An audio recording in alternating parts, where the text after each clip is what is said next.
Hey everyone, and welcome to Money with Soul. My name is Amy, and I'm here to chat with you and have a conversation about the new paradigm of money and how to manage our money differently. This topic today, I was just recently talking to someone, and we were chatting about just goals, right? And just there is this when we come out of the state of stress and into a state of ease with money, it can start to lead to like this feeling of, is this it? And we're just chatting about, sometimes we get into this complacency, and it almost is like it's almost like um, money quietly becomes the default decision maker again, not from stress and anxiety of not having enough, but from the comfort. Being comfortable can be one of the biggest inhibitors to freedom, because we're not pushed into a place where we want to make change. And so there is this discussion point around change will occur when the pain of staying the same is more painful than the pain of change. And that decision around changing comes from a place of that. But then what happens if it's just comfort? And so in the Money with Soul framework, we've created a alignment quadrant, if you like. And so there's 4 alignment areas that we sort of help people to understand. And all of the things that we do in Money with Soul is to give people the tools to just become more aware, because at the end of the day, it's really going to come from our own truth and our own awareness. And that's the only place that real change is going to take effect. But it is helpful to have tools to see some of your blind spots potentially. And so today I wanted to explore what integrated alignment looks like. So there's 4 quadrants. There's integrated alignment, there's aspirational alignment, there's functional, and then there's disoriented. And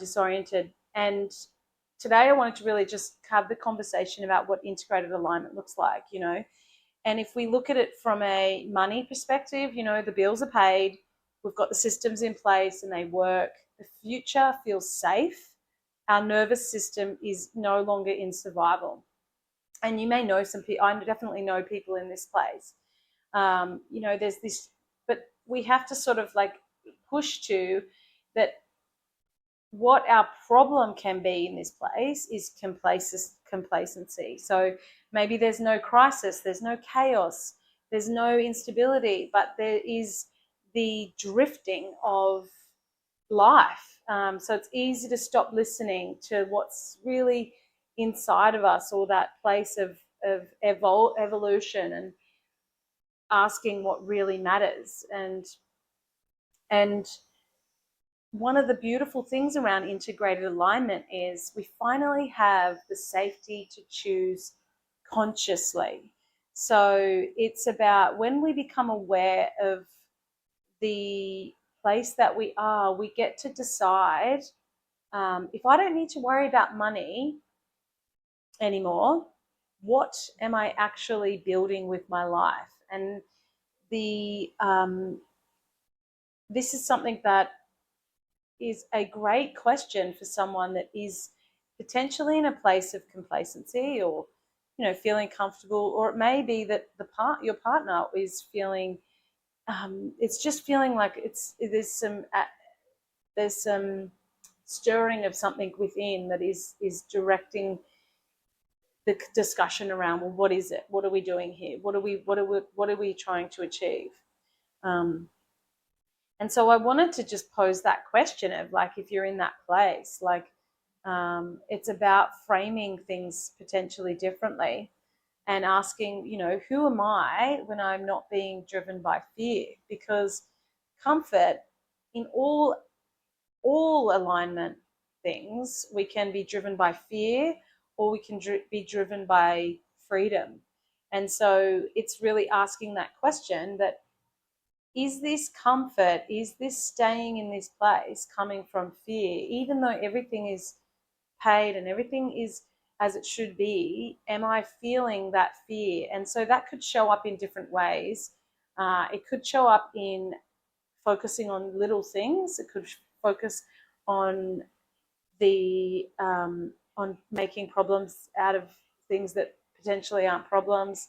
And am I choosing my life or repeating what once kept me safe? Because I know for myself, coming from a place of being out of alignment and then coming into alignment, and you're holding on to that security and that safety because you're afraid of what would happen if you let go, and let go to let something shift or change. And this can look like, having a job that potentially doesn't give you that sense of fulfillment, but it serves its purpose. And so it's not saying go and quit that job because it's not fulfilling you, because in life there's a broader view, and then there's the specific view. And sometimes fulfillment comes from the purpose that it brings. So it's really around, well, is my wealth supporting my values, or is it slowly replacing them, in the sense that maybe that job served a purpose for a period of time, and then there's a question around, what is the next logical step? And that comes from a place of bringing awareness into what is really important and knowing what's really important. The other question that in this place that we can ask is, what does enough make possible for me now?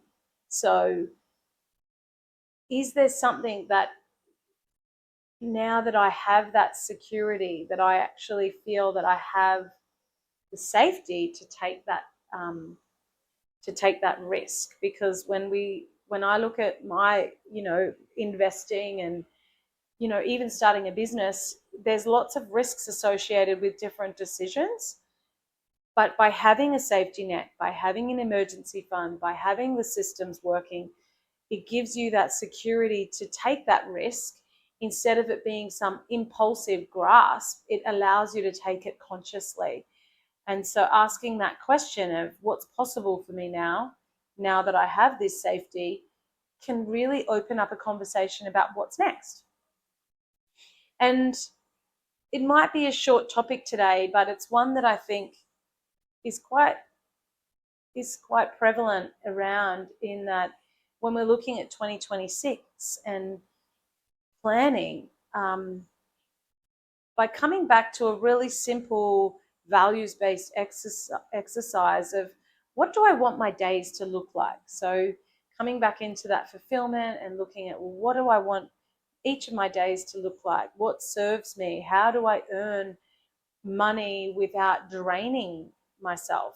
How do I boost that sense of fulfillment in areas of my life that are important to me? And asking some questions around, well, this year, like for wealth generation, our wealth generator, how do we build scalable income? How do I have work that's aligned to my values? And looking at energy positive money to bring in some new ideas around what goals we set for the year. So I think that we'll explore some of the other alignment quadrants, but I wanted to really touch on this integrated alignment, because often that complacency can stop us looking into, well, what is next? Where am I here? Where am I? And what is next for me? So if that is you and this has resonated, I hope this has helped you to ask some of those questions and see what comes up for you. And I look forward to chatting more soon. Have a wonderful week.